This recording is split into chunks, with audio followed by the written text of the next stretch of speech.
Hello students, this video is for class 10th quadratic equations, very simple topic about which you know about earlier also. This chapter involves the factorization of quadratic equations. So as you all know that quadratic equations are nothing but a simple equation of degree 2 in one variable. So a quadratic equation can be simply written as 3x square plus 3x plus 3. So since the degree of the equation is 2, that is highest power of this is 2, therefore this is called as a quadratic equation. और एक quadratic equation को simply अगर हमने लिखना हो तो it is written as in the form of a x square plus b x plus c. Now, the basic question in this chapter is how to factorize it. So, factorization will be done in two principal methods. First is by splitting the middle term,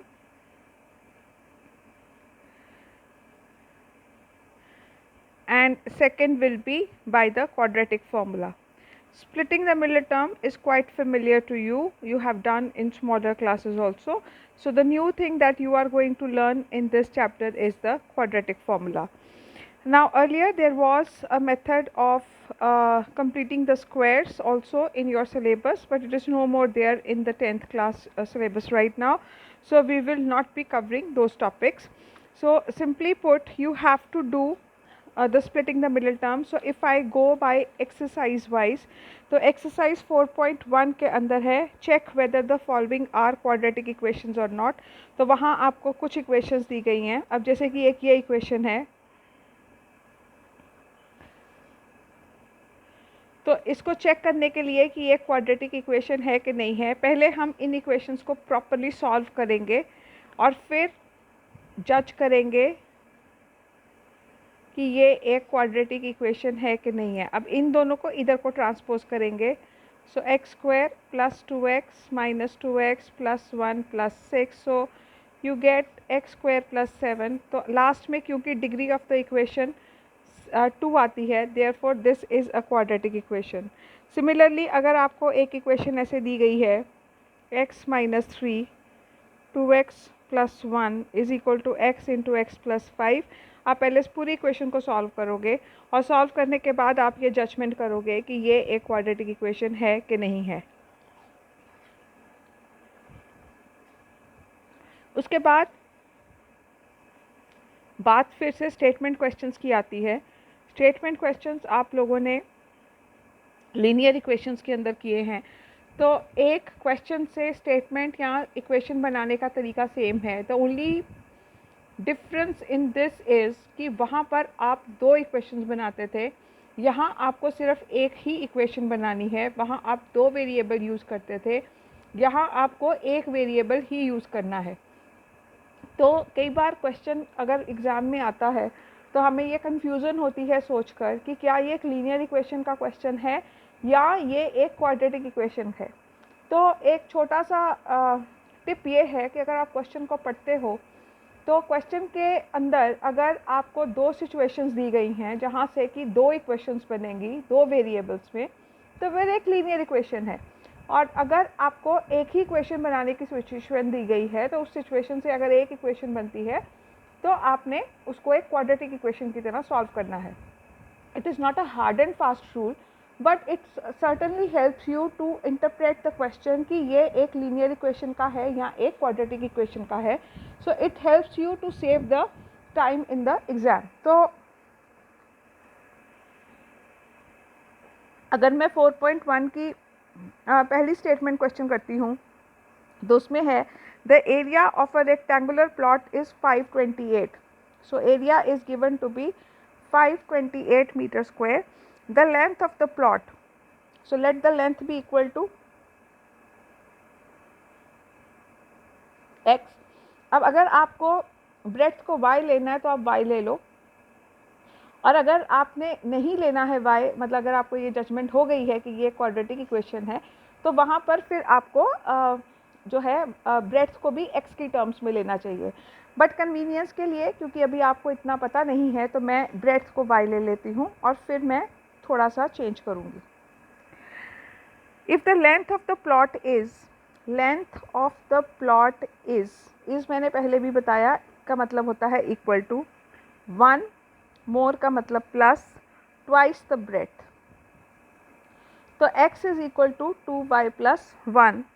find the length and breadth of the plot. अगर आप इस question को समझो तो उसने एक ही equation बनाने का आपको मटेरियल दिया है, या जो स्टेटमेंट क्वेश्चन है उसमें सिर्फ एक ही इक्वेशन बन रही है, दो इक्वेशन नहीं बन रही है। तो क्लियरली यहाँ पर दूसरी इक्वेशन बनाने का कुछ भी नहीं है। कुछ स्टूडेंट्स ये सोच सकते हैं कि x into y is equal to 528 ले सकते हैं, बट ये आपका एक लीनियर इक्वेशन नहीं बन रही है। तो हम यहाँ पर इस इक्वेशन से हमें ये पता लगता है कि ये जो इक्वेशन है ये एक क्वाड्रेटिक इक्वेशन का या क्वाड्रेटिक फॉर्मूलाज का क्वेश्चन है, ना कि लीनियर इक्वेशन इन 2 वेरिएबल का क्वेश्चन है। तो अब हम इसको सॉल्व उसी तरीके से करेंगे, और इसको सॉल्व करने के लिए x is equal to 2y plus 1, और दूसरा आपको बोला गया है कि एरिया जो है वो 528 के बराबर है। ठीक है, अब इस क्वेश्चन को सॉल्व करने के लिए, क्योंकि क्वाड्रेटिक इक्वेशन है, तो हम इसको क्वाड्रेटिक में करेंगे कन्वर्ट, और क्वाड्रेटिक में कन्वर्ट करने के लिए जो दूसरा वेरिएबल है उसको भी निकाल देंगे, क्योंकि क्वाड्रेटिक इक्वेशन के अंदर सिर्फ और सिर्फ एक वेरिएबल का इस्तेमाल होता है। तो यहाँ पर मैं लिख दूँगी कि y जो है वो 528 अपॉन x हो गया यहाँ से। ठीक है, अब इस इक्वेशन को अगर मैं रीराइट करूँ तो x is equal to 2 into 528 upon x plus 1। ठीक है, तो x will be equal to 528 का हम डबल करें तो वो बनता है 1056 अपॉन x प्लस 1। अब हम ले लेंगे LCM। तो अगर हम LCM लेते हैं तो हमें मिलेगा x square is equal to 1056 plus x। ये जो है दिस विल गो ऑफ, या आप इसको ऐसे भी कर सकते हो कि आप इस तरफ का LCM ले लो और फिर इस x को इधर ट्रांसपोज कर दो, तो तुम्हें मिल जाएगा x square is equal to 1056 plus x। तो आपकी इक्वेशन बनती है x square minus x is equal to 1056। अब इसको आपने स्प्लिटिंग द मिडिल टर्म से सॉल्व कर लेना है। बड़े सारे स्टूडेंट्स को ये प्रॉब्लम आती है कि उनको इतनी बड़ी टर्म का स्प्लिटिंग द मिडिल टर्म नहीं आता है। तो उसको करने के लिए एक ट्रिक ये होती है कि आप 528 इंटू 2 के, जो कि 1056 आया है, इसके फैक्टर्स बनाओ। अब उसको बनाने का ट्रिक ये है कि आप इसको कम करते जाओ, हाफ करते जाओ, इसको डबल करते जाओ। तो 528 का जो हाफ होगा वो होगा 264, और यहाँ पे मैं इसको डबल कर दूँगी। इसको मैंने हाफ़ किया, इसको मैंने डबल कर दिया। अब फिर से मैं इसको हाफ़ करूँगी और इसको मैं डबल करूँगी। अब मैं फिर इसको हाफ़ करूँगी और इसको मैं डबल कर दूँगी, फिर इसको हाफ़ करूँगी और इसको डबल कर दूँगी। तो मुझे मेरे रिक्वायर्ड फैक्टर्स जो हैं वो मिल गए। ये प्रैक्टिस के साथ आराम से हो जाता है। सो स्प्लिटिंग द मिडिल टर्म जब भी बड़ी टर्म की हो तो आप उसकी फैक्टराइजेशन करते जाइए। एक टर्म को, बड़ी वाली टर्म को आधा करते जाइए और दूसरी वाली टर्म को आप डबल करते जाइए। इवेंचुअली आप कहीं ना कहीं पहुंच जाओगे। एंड बहुत बार मोस्ट ऑफ द क्वेश्चंस में ये जो तरीका है इट हेल्प्स।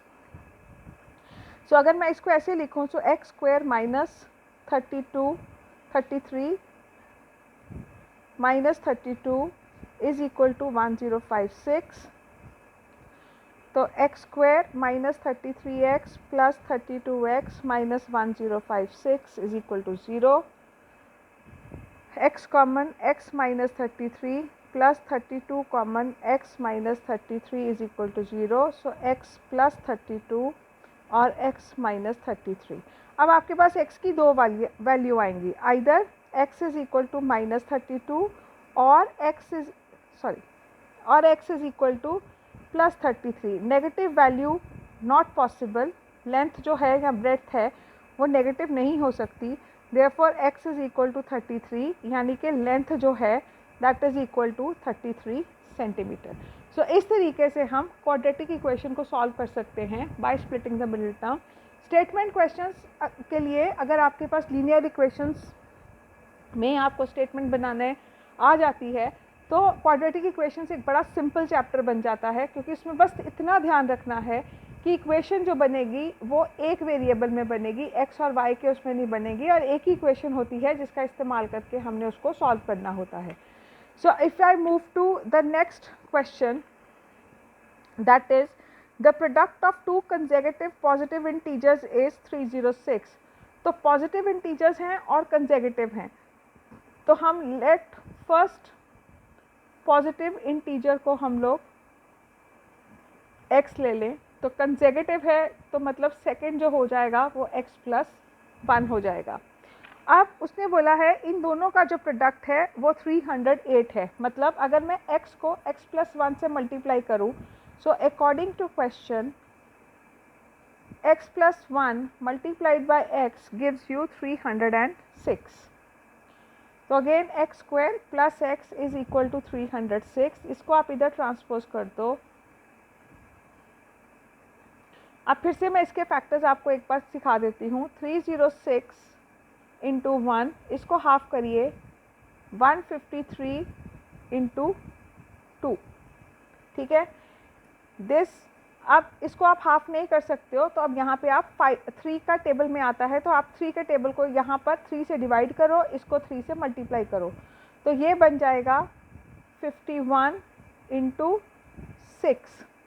अब ये 17 के टेबल में आता है, इसको 17 से डिवाइड करो, 3 से डिवाइड करोगे तो ये आ जाएगा 17, और ये 3 से मल्टीप्लाई होगा. तो या आप डिवाइड, तो 3 से डिवाइड किया और 3 से ही मल्टीप्लाई किया, 3 से डिवाइड किया, 3 से मल्टीप्लाई किया.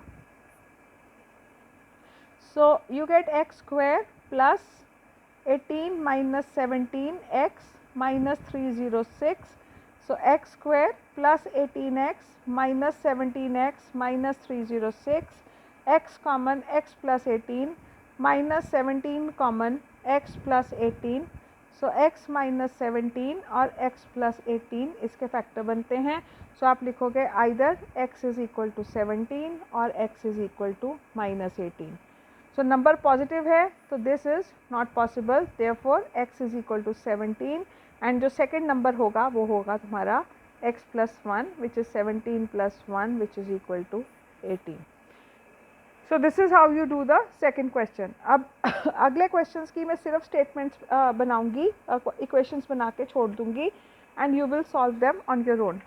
So third is Rohan's mother is 26 years older than him. तो मैंने लीनियर इक्वेशंस में ये चीज़ बताई थी कि जब एज वाले क्वेश्चन करने हैं तो जिन दो लोगों की एज की बात कर रही हैं उनको दोनों को अलग अलग लिख लो. सो एक जने की एज को आप x ले लो, तो let age of Rohan be equal to x. अब यहाँ लिखा है कि Rohan's mother is 26 years older than him. So mother जो है वो रोहन से 26 ईयर्स बड़ी है.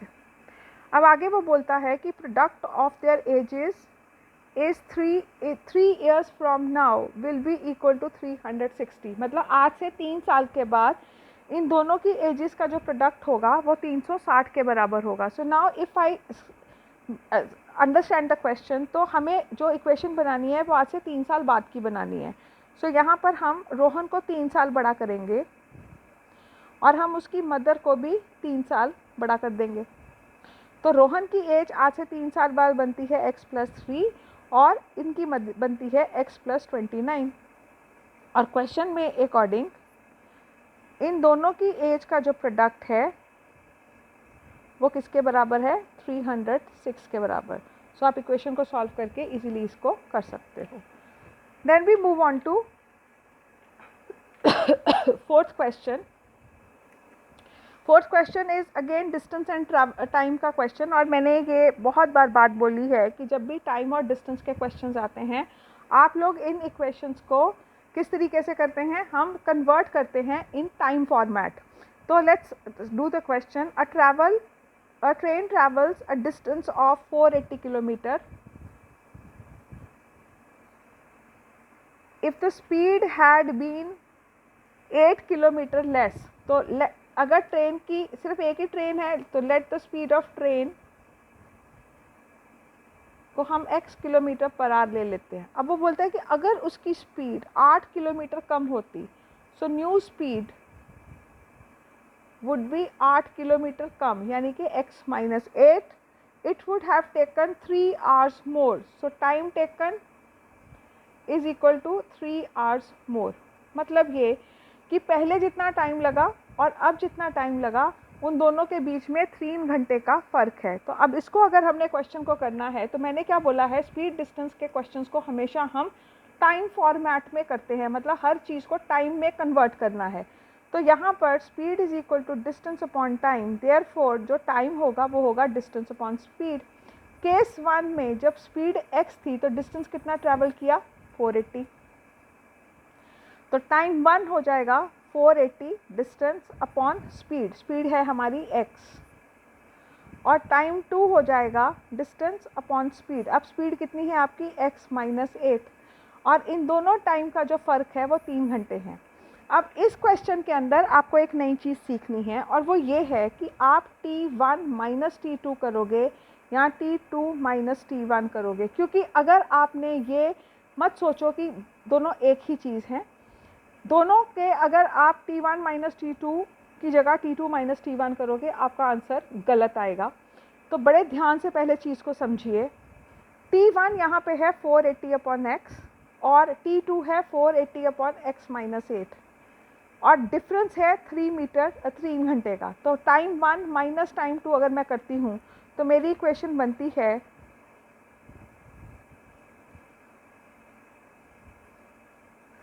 और अगर मैं t2 माइनस t1 करती हूँ तो मेरी इक्वेशन बनती है,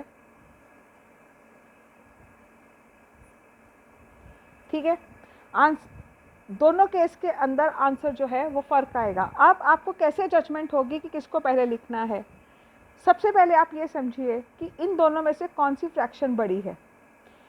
फ्रैक्शन कैसे बड़ी है, ऊपर तो न्यूमरेटर सेम है, अब आप डिनोमिनेटर को कंपेयर करोगे, जिसका डिनोमिनेटर छोटा होता है वो फ्रैक्शन हमेशा बड़ी होती है। जैसे कि अगर मैं 14 अपॉन 7 लिखूँ और 14 अपॉन 3 लिखूँ, ठीक है, तो मैंने क्या बोला, जिसका डिनोमिनेटर छोटा होगा वो फ्रैक्शन बड़ी है। अगर मैं 14 को 7 से डिवाइड करती हूँ मेरे को आंसर मिलता है 2, और अगर मैं 14 को 3 से डिवाइड करती हूँ तो मुझे आंसर मिलता है 4.6।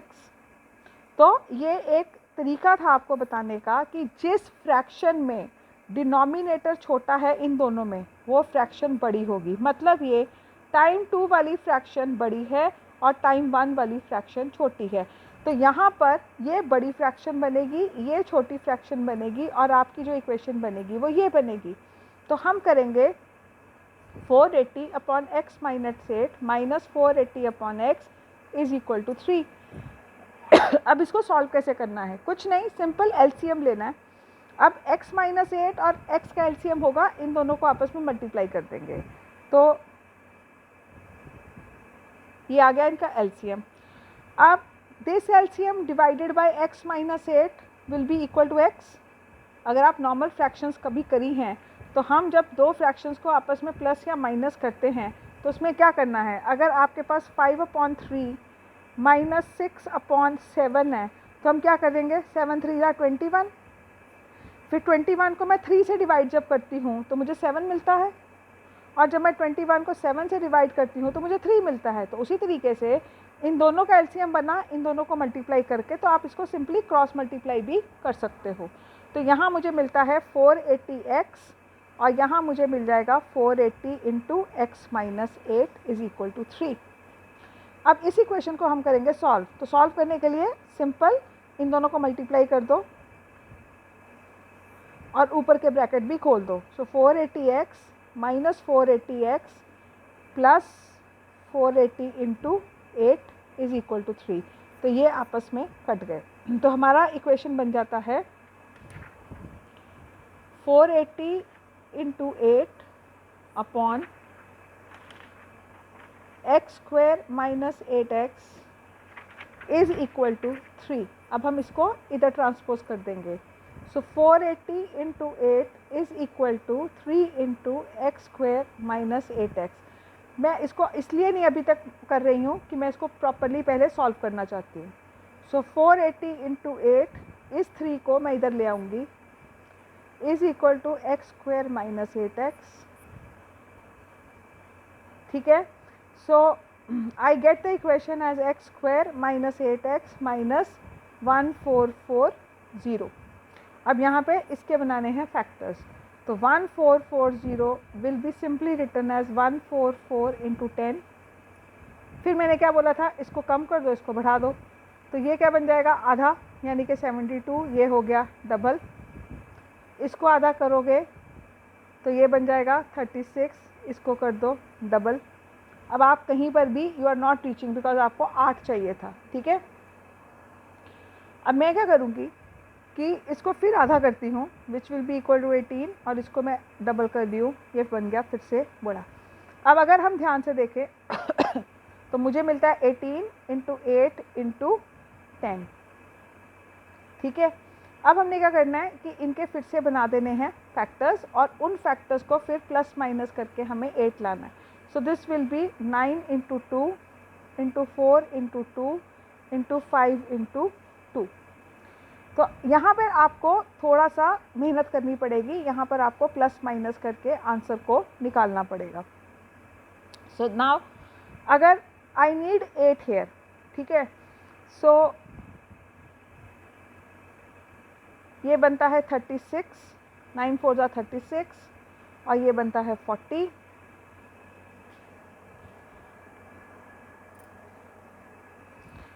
तो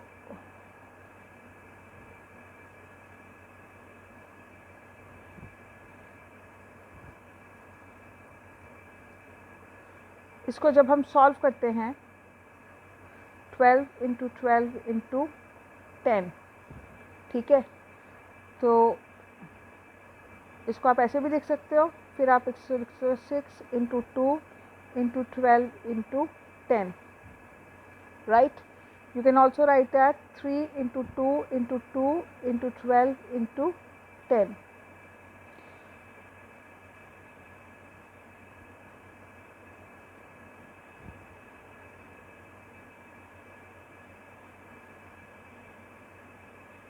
Okay.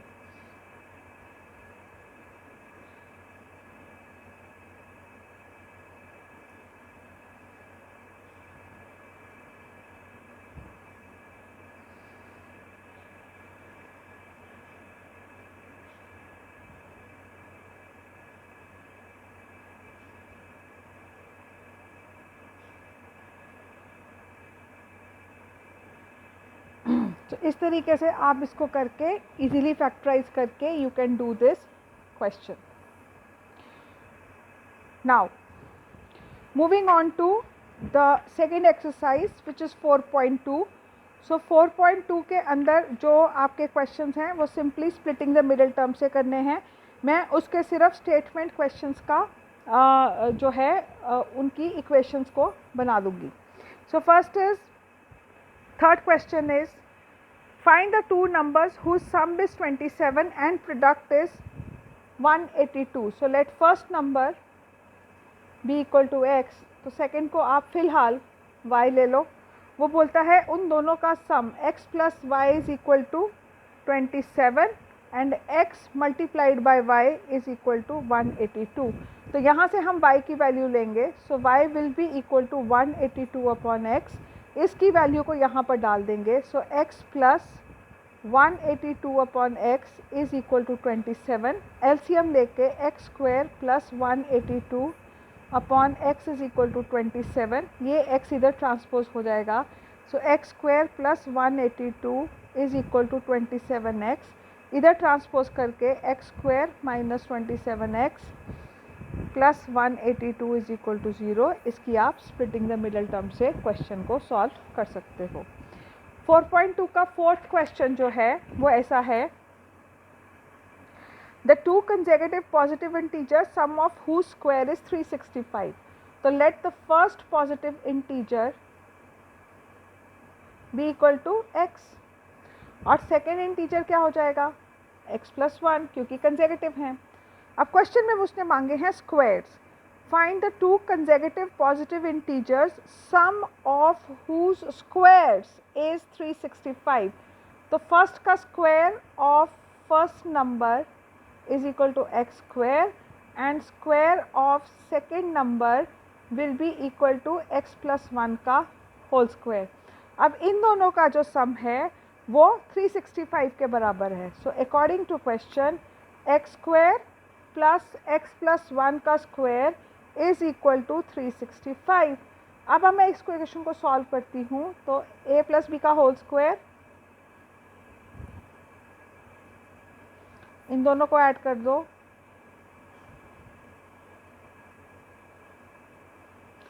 So 2x square plus 2x minus 364 is equal to 0।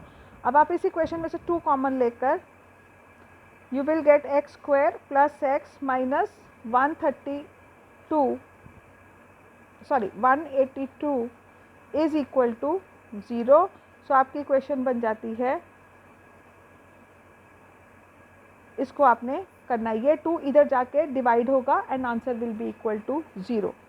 Now we move on to the fifth question. Fifth question के अंदर the altitude of a right angle triangle, तो एक राइट एंगल ट्रायंगल बनाएंगे और उसकी जो ऑल्टीट्यूड है it is 7 less than the base, मतलब बेस को अगर मैं x लूँगी तो ऑल्टीट्यूड हो जाएगी x माइनस 7।